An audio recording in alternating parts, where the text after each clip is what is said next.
Welcome back to BTR Boxing Podcast Network. This is the big fight preview for Saul Canelo Alvarez versus Triple G Gennady Golovkin. This is the third fight of their historic rivalry, and I'm really excited to talk about this in the big fight preview this week with yourself, Johnston, who's on as always to talk about these big fights and react to all the stuff that's going on in the boxing world at the moment. However, in the UK this past Thursday was the death of Queen Elizabeth II, a huge moment in the history of the British monarchy, a huge moment for us as individuals, having lived now through this for the first time. It's a moment that will be forever etched in history here in the UK. And no matter what you think of the royal family, it's something you do have to understand and have a little bit of respect for, as it's a very traditional thing here in the UK. Some people don't like it, some people really love it. I'm neither nor on both of them. I don't like or I don't hate anything to do with the monarchy, but I certainly have to understand and acknowledge the impact it has on the world, in particular on the world of sports, because the big fights that we were looking forward to this past weekend were cancelled. It was all on tenterhooks for 24 hours. They thought it was going to go ahead. It didn't. It got cancelled. It was really strange because they cancelled the boxing, the Shields Marshall card, but yet the cricket and the rugby still was allowed to go on. Their unions, their organisations decided that they couldn't cancel it, and they decided to still go on, which is a shame now because the big fights we were looking forward to this past weekend have now been moved to October the 15th, and it's a shame that this all-female card, the history of that element of it, has now completely gone out the window. It has, and it's been rescheduled to October. But look, as you rightly said, some people not too bothered about the Queen passing. For me, generally, on a personal level, for me and my wife, yeah, I'm actually quite surprised how, I wouldn't say sad, but how significant it's been actually.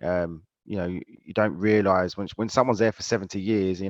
This Queen's been around longer than my father and my brother. So for me, that has a significant impact, and you just start thinking about your loved ones, don't you, and those that have gone. So that it is what it is, and I sort of understand it. Look, with rugby and cricket having to continue. I mean, the cricket continue because I believe South Africa that they had to leave. I think they're leaving tomorrow.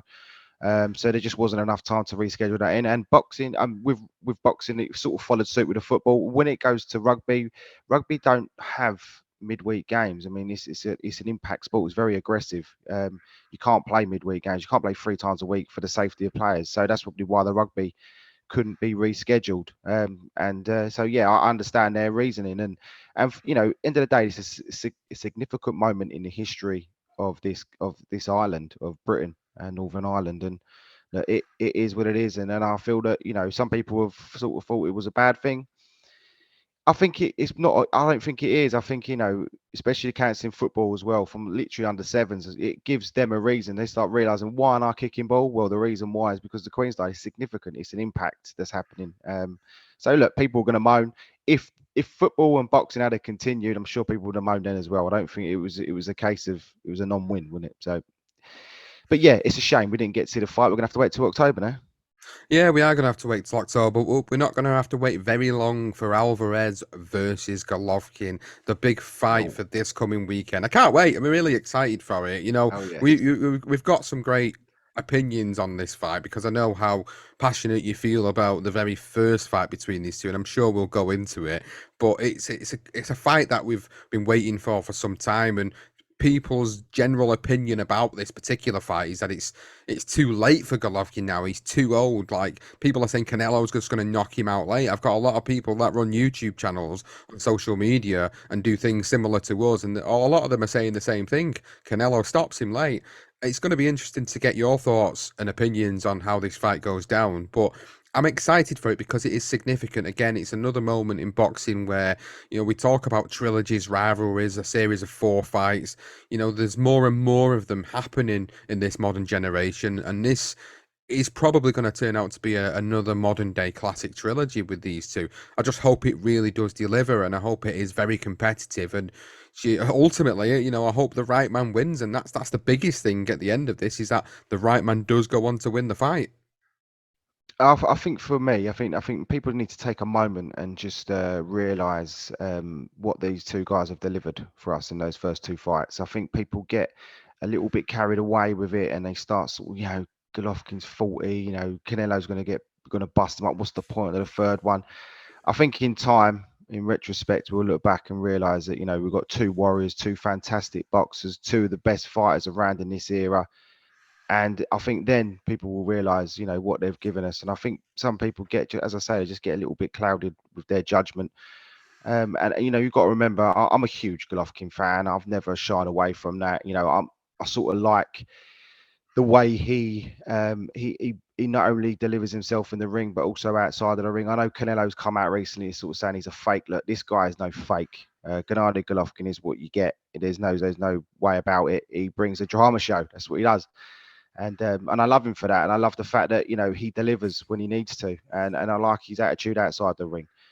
I do like those fighters. I never, Alexis Aguero is one of my favourite ever all-time fighters. I always say that, Sean, because of the way he's able to go to another country, beat the living shit out of someone, and leave with the fans loving him. I think that's what Golovkin does, and I love that about the fella. And look, some people were like, "Why having a third one? What's the point?" But I've got respect for the pair of them. More respect for Golovkin, just in terms of the drug stuff of Canelo, which I mean we can run through all that sort of stuff, and obviously the first and second fight. But for me, as a pairing, I think it is going to be an all-time classic trilogy. Well, before we get into it, I just want to point out to the detractors to this podcast, and there's very few of them, but I know there's quite a few that do tune in, probably to listen to what ideas we're putting out there. And the reason I probably sound a little bit negative is because recently, and I don't see many of these, but when people leave reviews on Apple, it's great to see, how it has an impact on other people's listening experience. And I think one of the most significant things recently was we've got a 1-star review. And to be honest, I've not really seen a 1-star review on our podcast for any of them, to be honest. So it's not just the fact that it was a 1-star, they actually left a review, and they were basically saying that they were tuning in because there's not that many boxing podcasts out there that are just regurgitating the same stuff. And I was very surprised to see that the person that wrote that review was actually like saying very similar stuff about what we do on this podcast. And I think the first thing to point out is that we've never claimed to be boxing analysts. We've never put our title as boxing analysts. This is just our thoughts, feelings, and opinions about what we think is going to happen in this fight and predictions. The same with our reaction shows. He particularly singled out the Usyk Joshua reaction show that me and Lukey did, and he was saying it was all more of a gossip show. And I just wanted to say it. I feel quite passionate when someone has something bad to say, because I think, well, when did we ever say that? When did we ever say we're analysts? We never. We said we're fans. We've always been fans. We'll always be fans.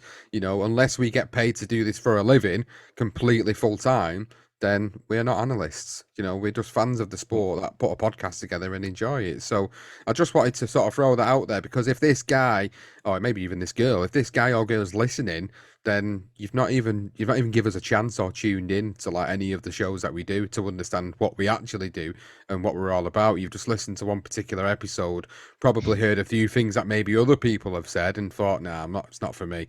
But this is it. It's not for everybody, unfortunately.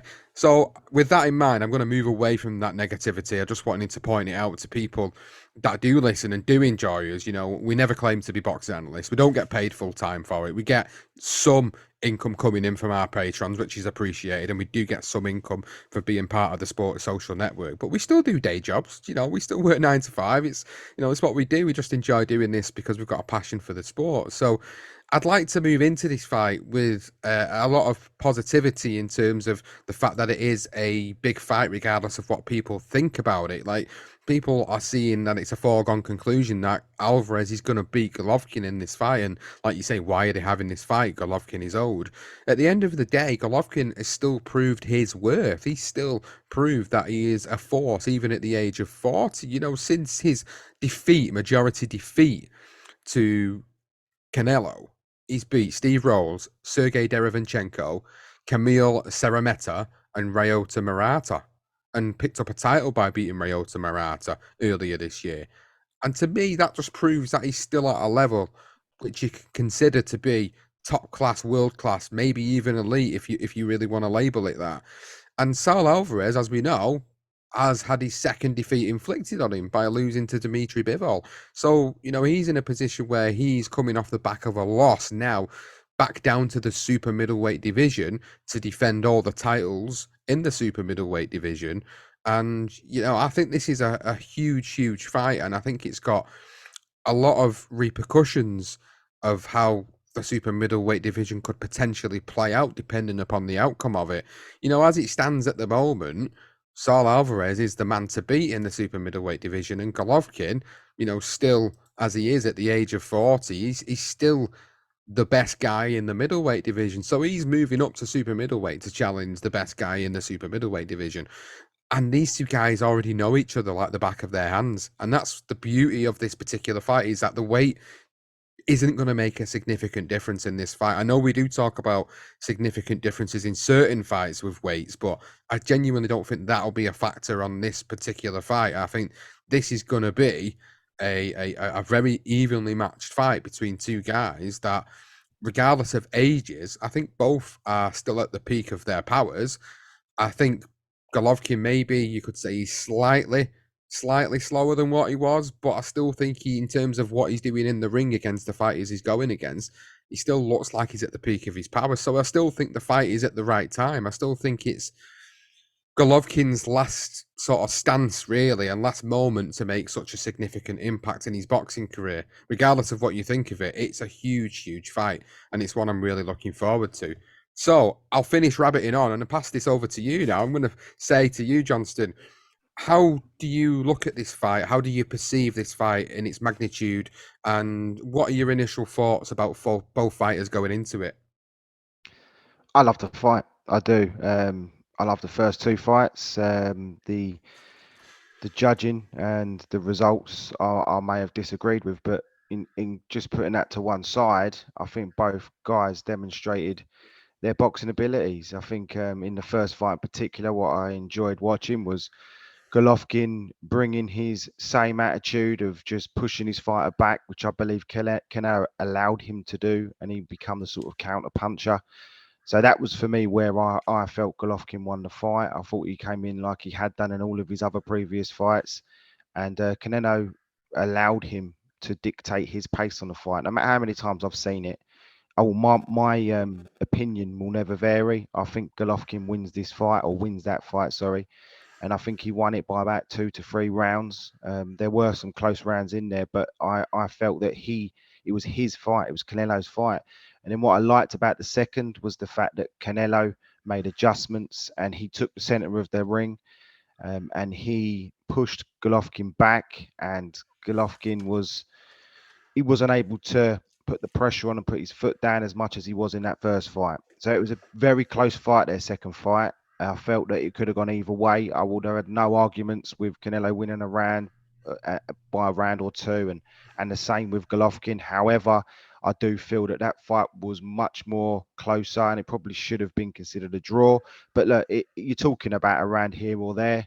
Very, very close fight. And as I say, what I did like about Canelo is he changed things up. He didn't allow Golovkin to pressure him. He actually pressured Golovkin back a few times, which was significant. And obviously the judging went his way. So for me, there's not really much between them. I felt that the first fight, for me, I felt Golovkin just pretty much won it quite clearly, although it was only by a couple of rounds. So this third fight, I mean, the fact of the matter is they've had a bit of time out of the ring. That I mean, in terms of Golovkin, quite a while out of the ring. He's not fought the same level of opponents as what Canelo has. However, you've also seen chinks in Canelo's armor, and if Canelo was to fight the way he did against Bivol, albeit Bivol did fight superbly well, pressurizing Canelo back, as we said, that's the only way to beat him, and he did that. Unless you're going to do the Mayweather style, which he certainly wasn't going to do. So he's shown chinks. Maybe Canelo's on the slide slightly after that. Maybe it's possible. I know people have questioned that. The one thing with Golovkin in his last fight, he had moments and splatters of the old Golovkin in there. And when he's so ruthless and throwing that sort of looping left hook, which sometimes he hits on the top of people's heads, on their foreheads, and it throws shots from all sorts of angles, and it showed that devastation, that devastating destruction that we've seen throughout the years. But it was only an element shown, and I do think he covered up that body quite. He brought his elbows down quite a bit. Never seen him do that before. Clearly, the 40-year-old body's feeling the impact from Morata's blows, and I think that was clear. But he did get the job done. However, he didn't work the body enough. We go to the keys and how we think how this fight's going to go, but I think Golovkin's body is definitely the weak point for me. Well, that's what Canelo needs to focus on, isn't it? He needs to Uh, work on that body punching, and he needs to put the pressure on to Golovkin. He needs to push that 40-year-old body to its max to be able to break him down systematically. That's essentially how Canelo wins his fight. How he fought in the second fight was probably the blueprint to how he needs to fight. With Golovkin being older than what he was in that second fight now, that age will play a factor. He does seem to have slowed a little, but there does seem to be still enough skill level and punching power there to sort of wade off, sort of warn off Sal Alvarez. I think it'll be interesting to know what sort of game plans they come out in them first couple of rounds with, and sort of interpreting how the fight starts to play out. And going back to the first fight as well, you mentioned obviously your opinion on that first fight. It was a very, very close fight. But ultimately, when watching that, I recall again that I think Golovkin should have got the nod in that first fight, and he didn't. And in some people's eyes, it was a bit of a travesty, and they felt like he was robbed of that first fight. In the second fight, I can't really disagree with the decision. I think it was again another close affair, but I think Canelo did more throughout the course of the fight over the 12 rounds to be able to justify taking that majority decision. Whereas this third fight now is interesting because the questions that people are posing is, Canelo, what round does he knock Golovkin out in? And there's a lot of people saying this. I said it at the start of the show. A lot of people think that Canelo's automatically just going to knock Golovkin out. Nobody's done it before. So why is somebody going to be able to do it now? Like, what difference does it make? Like these two guys know each other like the back of the hand. Canelo, how many adjustments will he make? Will he make too much of an adjustment? Will he make not enough adjustments? I think it's going to be one of them affairs between these two, which we've enjoyed over the years with different fighters who have been involved in trilogies or a series of 4 fights. I think they know each other that well inside of the ring that I expect this to go the distance again. I genuinely do. I don't think it's going to be a knockout either way. I can see this going the distance. I can see it being another rugged affair in moments, but it is all going to come down to whose game plan is more effective in this fight. Will it be Alvarez? Will he come out as the pressure fighter? Will he use educated pressure? Will he start to back Golovkin up like he did in that second fight? Will he work the body, as you're suggesting, Johnston? Will he go down there and work it more, having maybe seen the Murata fight? Or will he come out and be the counterpuncher and let Golovkin force the action, let him wear himself down and then come into play? There's a lot of questions I know I'm throwing out there, and I know we're waiting for the answers to them in the early hours of Sunday morning for us in the UK. But I just can't see any other way in terms of how the fight goes down other than what I've suggested. It's either a case of Golovkin becomes so good at the counterpunching element that he's able to get them short flurries in and he's able to score them points to win this via decision, or it'll be a case of Alvarez just gets that educated pressure, he cuts the ring down, he puts flurries onto Golovkin, he works the body, he scores the points, and he has a bit more of a dominating performance than he did in his majority decision victory over him a couple of years back. So that's kind of how I could see this fight playing out either way. I think that's kind of how I've solidified this fight playing out in my mind. I can't see a knockout, but obviously we have been known to be wrong on a few occasions where we sort of think of the fights and how they'll go down, and when you think someone's going to knock somebody out and then they go the distance, sometimes it can be a little bit of a shock even to me. But I don't think there's going to be a knockout here at all. I'm with you. I mean, look, Golovkin hasn't even touched the canvas as an amateur or as a professional, and he's just got just the guts, determination. He's got a magnificent chin. There's no doubt about it. I mean, he's got one of the best chins in the business. Hence why people are probably looking at the body. But you got to remember that I think people are neglecting the fact that Murata can punch. Murata was a big puncher. The question is he harder puncher than Canelo? Some people will say absolutely no way. But Canelo for me, although he gets rid of people, it's more the accuracy than the power. His accuracy when he's throwing shots, whether it be to the body, the head, and the way he's able to find those angles and his head movement, I mean, is second to none. You can't doubt that ability that Canelo has.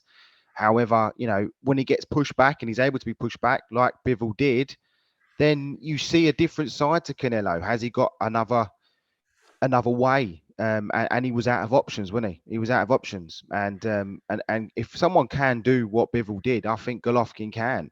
And the other thing I will say is, although Canelo has gone on to do some great things since winning the Golovkin rematch, I do think he still has a tendency to wait, and he will wait a bit too long.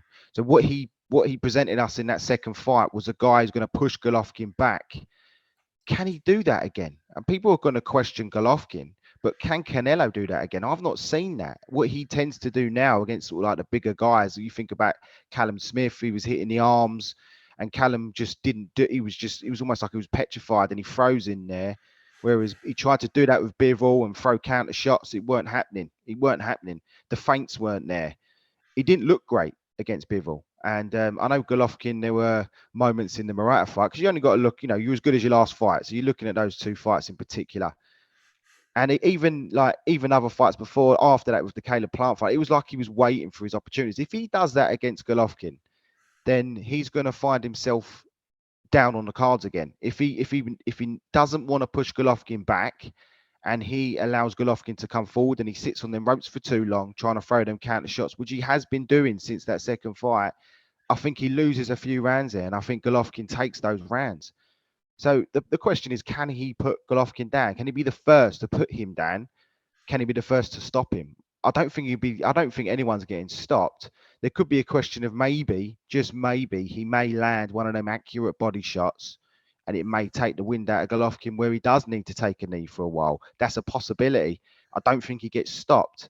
And I think you've also got to remember that Golovkin, at the age of 40, we've seen it many times from these great fighters, which I do consider Golovkin to be great. He would have been greater if he wasn't so vicious in the ring, because people were too frightened to face him when he was in the peak of his powers. But for me, he's one of the greatest ever middleweights, and he pretty much walks around as a super middleweight. He doesn't have to boil himself down at 40. So people may give Canelo that as the advantage. I don't. I think he's going about his business, and he'll make weight easily. And I think he's got a great opportunity. This is the last hurrah for Golovkin for me. He brings drama show. I think this could be the last drama show for me. And I think with that in mind, I think we're probably going to see one of the best Golovkins we've seen, like what we see when we had Klitschko, when we felt that when Klitschko fought Joshua, knowing it was going to be his last final fight. I think he, although he got knocked out in the end, he showed and demonstrated he can be quite physical going forward. And I think Golovkin's going to give it all. He's going to give it absolutely everything. And to be just saying he's going to get knocked out it's not an easy task at all. So look, you just don't know. I think the body's the way forward for Canelo, and I think that Golovkin needs to work the body himself, because he goes headhunting a bit far too much for me. It's just I can't see it being other than another classic 12 rounder. I do honestly believe it will go that way. I don't think any of them are gonna. They may have moments where they step back and then they come forward again. It's going to be pretty much like the first two fights, Sean. The only difference is there is an age element there. You may see maybe one knockdown, maybe two, but I don't think anyone's getting stopped. No, I don't think anyone's getting stopped. And I suppose that leads us nicely into actually providing our own predictions. And don't go betting your money on this, by the way. These are just our Hell predictions. no. I'm definitely putting a disclaimer in here. Like, don't say you've come off our predictions, because we do get things wrong. It happens. I mean, Johnston, you're probably better than me at predictions. You do very well in the prediction league that we have Yeah, going. I'm not too bad. Yeah, yeah. You do. I'm the current holder. Yes, I know. currently leading it this so far. Only a week in, though, to be fair.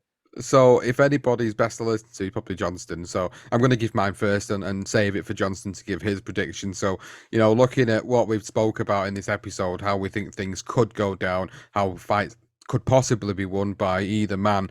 I'm looking at it from my perspective and interpreting the first two fights, and obviously adding in elements of losses and age into this fight. I see it going to points. In terms of who it goes to, I think it's going to be close again. I can't see it being like a wide points decision for neither man. I think it's going to be very close again. I think you're going to be a round or two in it. And in terms of who's going to win it, I'm going to have to go with the younger, the fresher man. The man that has seemingly, even though he's coming off the back of a loss up at a weight higher than where he's campaigning at the moment, I still think he has all the tricks in his arsenal, and maybe that fight with Bivol will have made him learn even more, like he did when he fought Mayweather, and he learned all them different moves. And if you look at Canelo's moves, you can see there's elements of them that have been taken from fighters of yesteryear. And I think he'll have learnt a lot from Bivol, and I think he'll use that in this fight with Golovkin. And I think he'll show Golovkin things that maybe he's not seen or expecting from Canelo. And with that in mind, I think he wins this on points. I think it's probably going to be a split decision to Canelo. I think it will go the distance. I think it will have moments where it will be away from the game plan, where it will be a little bit of a firefight at times. But ultimately, I think for the majority of it, I think Canelo will have the control of it, and he'll win the rounds, and he'll get the scoring shots that's needed to win this fight on the card. So Canelo's my pick. Split decision for Canelo. Oh, mate. It's so hard because I do love Golovkin. I do. I'm a huge admirer of his. I'm a huge admirer of Canelo. He just gets tarnished with the drugs thing and just some of the judging. I can't help myself. I hate it. But for me, I think look, Canelo will. I feel that he will take the early stages. I think he'll win probably three or four of the first 4 rounds. I think or first 6 rounds, he'll probably take 3 or 4 of them. And I do believe again, no matter what he does, even if Golovkin's pressurizing him, and he's hitting his guard, Canelo will probably throw them to the body. He will vary his shots, and he will sparingly counter. And I do think that it will be those counter shots that the judges like. I think that that's what he will gradually do. I think he will spend a bit too much time on the ropes come the middle rounds. And believe it or not, I do think the 40-year-old Golovkin will be putting pressure on him. And I can visualize Canelo being up against the ropes, feeling like he's winning the fight, and Golovkin unloading, and then you get the old, where he waves him forward, which we pretty much see against Bivol. That kind of attitude, that Mexican hero, solid guy, fighter, and I think in the middle range, I think we'll have that. We'll have a very competitive fight, where Golovkin may rack up a few rounds, where Canelo has a bit of a time off, and then that may tire Golovkin because he's going to put the pressure on. He's going to know I need to win these rounds, and then it might get a bit closer coming into sort of 8 and 10, and then I think Canelo then begins to push Golovkin back, and I think it will be a matter of his age, and I do feel that Golovkin will fight hard, but he's going to have to retreat, whether it be some of them body shots. I don't think he's going to go down. I think he will hurt. I think he will hurt him to the body. You will be able to see it, and those will be the extra couple of rounds that Canelo takes that inevitably wins him this fight. I think the last round is going to be mental. I think that'll be the 36th round between them in that final round, and I think you're going to see fireworks in it in those last 3 minutes, and you're going to see probably the best round of the fight. And I think whoever wins out, I don't think it's going to matter, because I think Canelo probably will win it, will be ahead on all the points, and Golovkin will need the knockout, which he won't get. But I think a split decision could happen. I think it probably will be a majority. I can see 2 going Canelo and then 1 having it as a draw, or maybe slightly Golovkin. But yeah, I'll go majority or even a UD Canelo, because I just think he takes those rounds. Golovkin has to put the pressure on, and I just hope he does. In my heart of hearts, I absolutely would love to see Golovkin win this and then say goodbye to the sport. I really would. I think he deserves it. I think, and he has to put on a performance, of course. I think he's got it in him. Can he do what George Foreman did? Can he do what Juan Manuel Marquez did to Pacquiao? It's there. We've seen it in history. It can happen.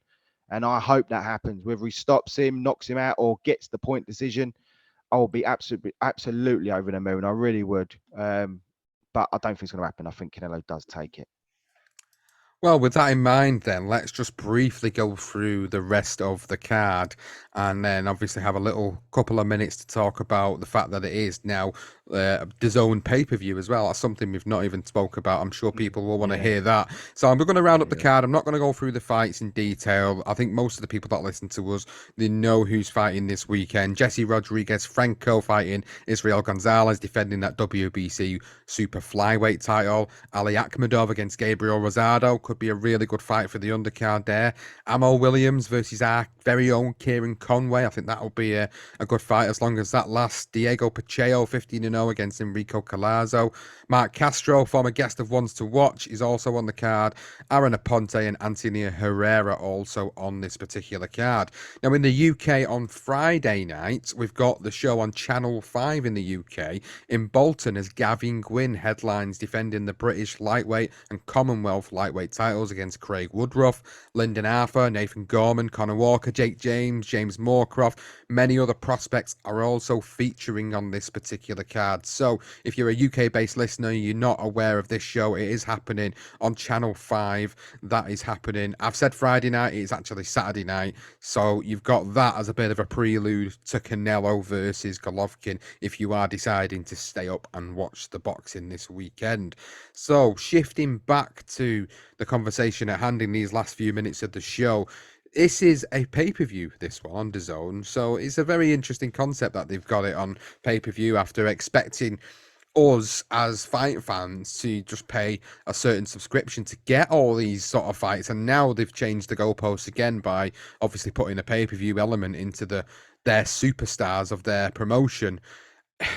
It was probably always inevitable that this was going to happen. I just huff about it because it feels frustrated because they lead you into a false sense of security, don't they, the broadcasters, by saying, look, here you go, here's a certain amount. It was only £2 a month at the start. Now it's like £8 a month, and now you've got to pay for the marquee names to fight. I understand that the fighters get elements of this money and I understand elements of it go to them, but as fight fans it's very frustrating because you kind of led up this blind path like you always are.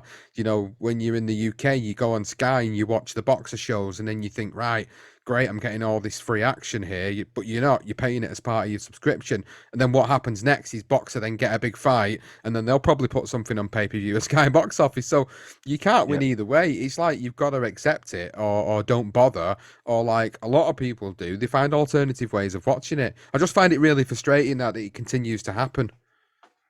Oh, absolutely. And you think about the current climate in a minute, the current situation we're all in, and all these pay-per-view fights that are popping up. I mean, they had didn't they have the Ruiz? That was a pay-per-view, wasn't it, as well? Which is disgraceful, really. I didn't understand that. I mean, I suppose this is a big fight. I get it, but the Zone were having all Canelo fights on there when you had your monthly subscription. It doesn't really make sense. It's almost like going down that Sky route, as you say. You pay your monthly subscription to watch certain fights, but then when it comes to the big marquee fights, you got to pay for them. That's how it's always been in this sport. I mean, I remember watching Amir Khan and watching all of his fights on ITV, and all of a sudden he moves to Sky, and then he's fighting in America, and you got paid to watch him. It's like, well, what is the point? What am I going to waste that time, having to follow these guys to then have to just put my hand in my pocket all the time? Look, I like to swear then, but it's a fucking nuisance, to be quite honest with you. And with the current climate, I think it's shocking, really. But I get it. It's a big fight. But as you say, there's other ways and means of watching these fights. Am I going to start to watch it? I would love to be able to stay up and watch this fight. I may do. It depends how I feel on the day. Chances are I may end up not, and just not knowing the result and watching it early morning on Daily Motion. That's probably what I may do. So just an idea, people. If you stay away, you do get the fights on Daily Motion. There's adverts in there, yes, but watch it the next day. You'd have to pay nothing for it. Yeah. Well, we're not actually condoning any sort of illegal streaming here, by the way. I am. Just to. I'm not. No, I'm not. Well, yeah, it usually does crop up the next day, doesn't it? If you're not willing to pay for it on pay-per-view, I think many people are not behind the door when it comes to being able to watch fights in an alternative way. I suppose it's just a talking point because I know, like, we've not mentioned it a lot because there's been so much going on, and I know obviously Conor Ben, Chris Eubank's going to be on pay-per-view in another couple of weeks' time, and it's just more and more of them are popping up, and it just kind of Wilder. feels like, yeah, well, obviously that one as well, yeah. So it just feels like there's more and more of them. Yeah, like in the UK here, we're going through this sort of really economic climate change, where, they're putting the heating bills up astronomically. Now this new prime minister's come in and said they're going to cap it. And then you've had issues with petrol prices, the cost of living, food, wages not matching the amount that people have to pay out. It's a real struggle at the moment. And it's quite scary for sort of people that are probably on low incomes, that are maybe are going to struggle this winter. So, stuff like this does just really make a difference just to the average Joe like us, who just works 9 to 5, does the job, and wants to tune in to watch the big fights. And, to pay for the privilege of it every single week or every other week's getting a bit ridiculous. And I think it was just something that I wanted to sort of highlight and talk about in these last couple of minutes. But, that's pretty much it from us, guys. Thank you for listening, as always. Thank you for tuning in. I just want to give a big shout out to the newest patron, to the Patreon membership service, Matthew Shorten. Big shout out to you, Matthew. You've been listening to us for quite some time. He's been messaging us for quite some time about some of the shows that we do. And then this morning I woke up, because he's all the way in Australia, I woke up and I noticed that he'd become a patron. So, big thanks to you publicly Thank you. for supporting us. Huge thanks, as always. And if you're not already a patron, you can go and check us out at patreon.com/BTR Boxing Podcast. Go and check all the available membership tiers on that. And if you can support us in this very, very difficult time, there's no obligation to, of course, but if you can, it's truly appreciated. If you've not tuned into us on YouTube, make sure you subscribe on there, and all the available podcasting apps. Just type in BTR Boxing Podcast Network. You'll find all of our series-based shows, and you'll be able to tune into every single series that we do. Well, that's it. Thank you for listening, as always, to this big fight preview, and we will be back next week with a reaction show.